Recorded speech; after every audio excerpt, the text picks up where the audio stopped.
Our very own Leah Combs went to Roath Park to find out a bit more about this hidden gem.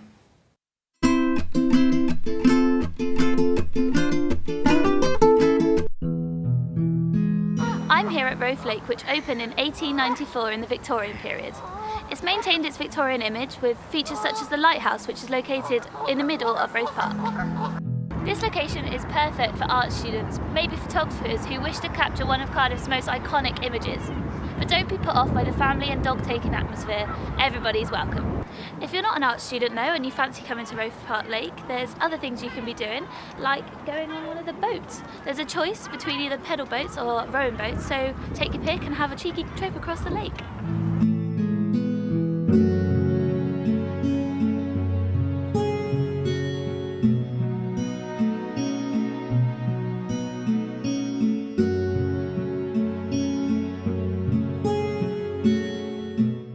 A local resident, Mr. Gary Freeman, submitted a poem to the Millennium Library of Poems, an action which remained undiscovered until after his death. The Lake by Gary Freeman. Rippled wave with tinsel top always makes me look and stop. Sculptured moving work of art, reflecting nature's changing chart. Trees like sentinels surreal, give the lake a guarded feel. Overlooking from their height, the waves that glisten in the light. Each one an echo of its neighbour, their shape in time no one can measure.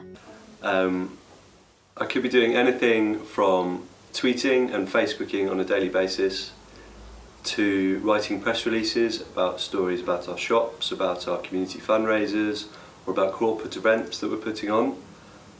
Also I could be working with like more fun stuff, mascots that we've got at the moment, creating photo exhibitions, doing lots and lots of different things. It's a really, really varied role.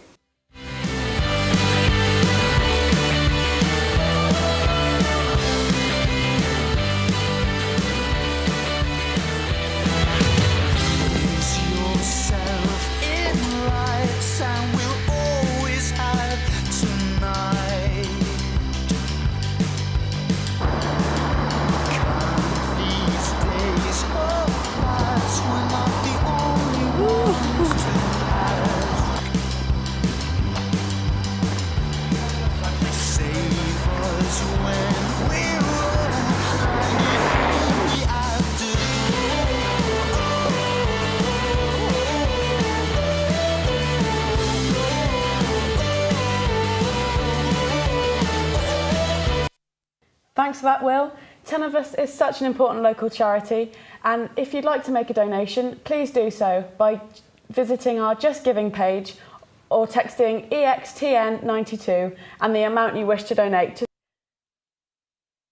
Well, we are ready for someone else. As you may well know, we are not the only Exposure broadcast project. At the beginning of the year, the radio students took part in Exposure Radio, which has been running since 2011. We spoke to some of those involved this year and the year before to get a feel for the whole experience. Before the birth of Exposure Television in 2013, the Atrium has played host every year to the Exposure Radio project.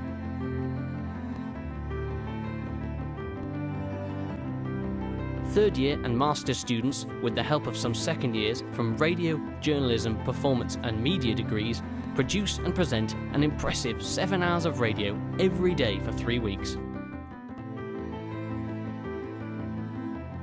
The project tests the students' ability to work in a professional environment before stepping out into the world of work. It includes everything from journalism and radio dramas to music-themed programs and everything else in between. I'm Jamie and I'm one of the senior producers on the Exposure Radio Project 2013.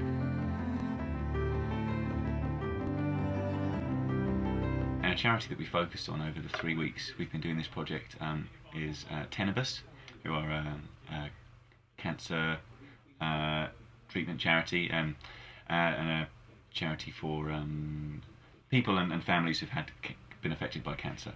And so today, to round it all off, this is our last day of Exposure, so we've got a special Tenebus challenge. Ready? Yeah. We are almost halfway there, but still there's a path. There's a few in town, so make sure you're smart. I have a lake inside which you need to find. Look for the beacon and focus your mind. Last year's senior producer Steve Owens now works for social media company Coup.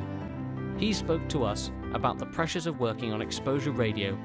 You feel that there's a lot riding on it. I mean, it's your major project for your final mark of your degree, and there's pressure, and even more so when you're a senior producer, because you want to get it right. You've been entrusted with that position, and you know you want to make the entire project a success.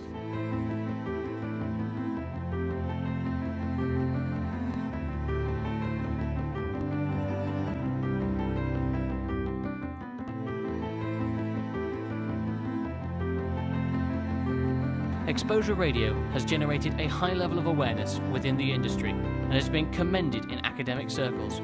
There's hope that Exposure TV will do the same. But first, here's a very special, and I think you'll agree, entertaining piece on our very own scavenger hunt. 3, 2, 1, go!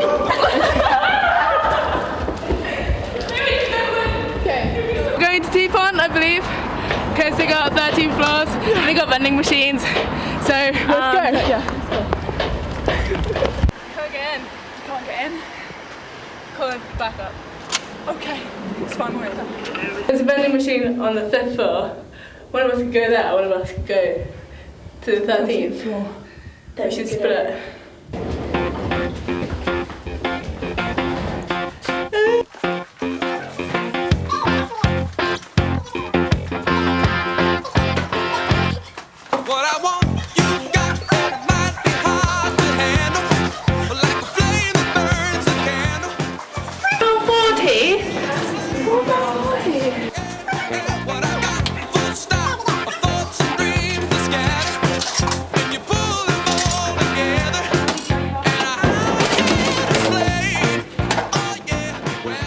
Drink. Let's go. Run, Forrest! Run!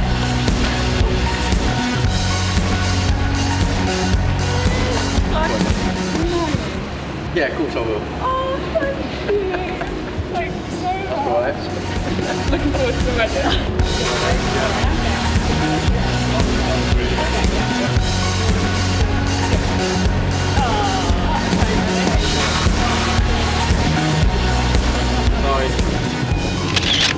Well, thank you for joining us today, Aaron. Earlier this morning, we sent Leah out to ask the people of Cardiff their opinions on Cardiff City being promoted and the announcement of a celebratory event. Let's take a look.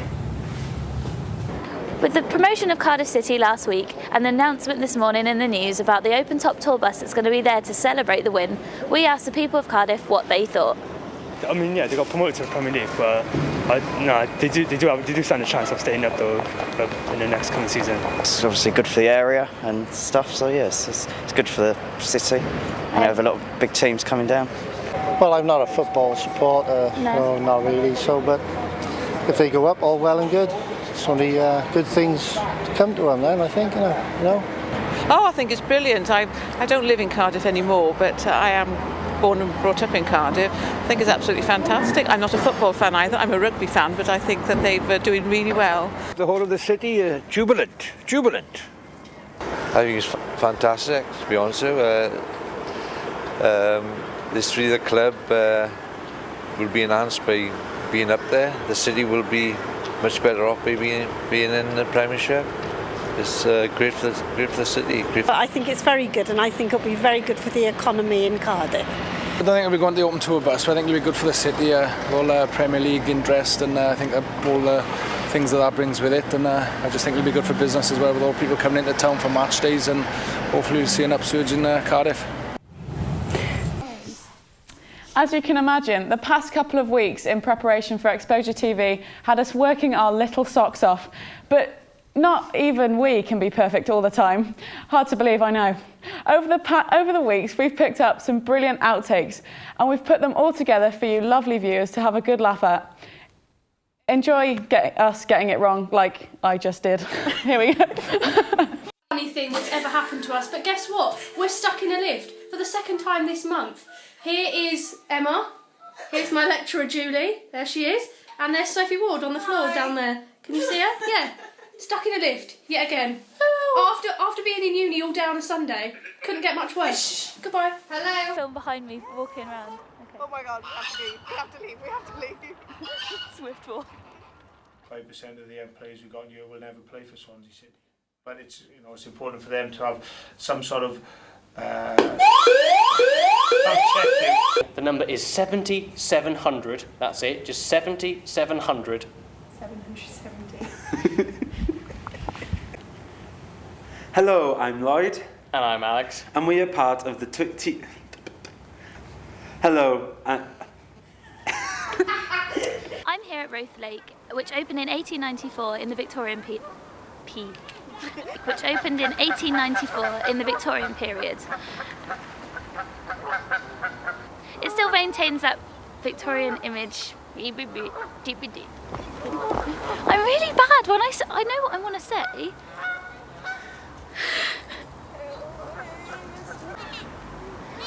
I'm here at Roath Lake, which is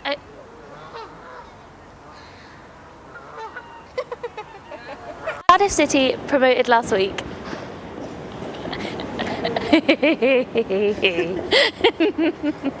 You're gonna have so many outtakes of me just going. Yeah, I know. I can't. Carty City. I got Carty City in my head. I don't even know what I'm saying anymore.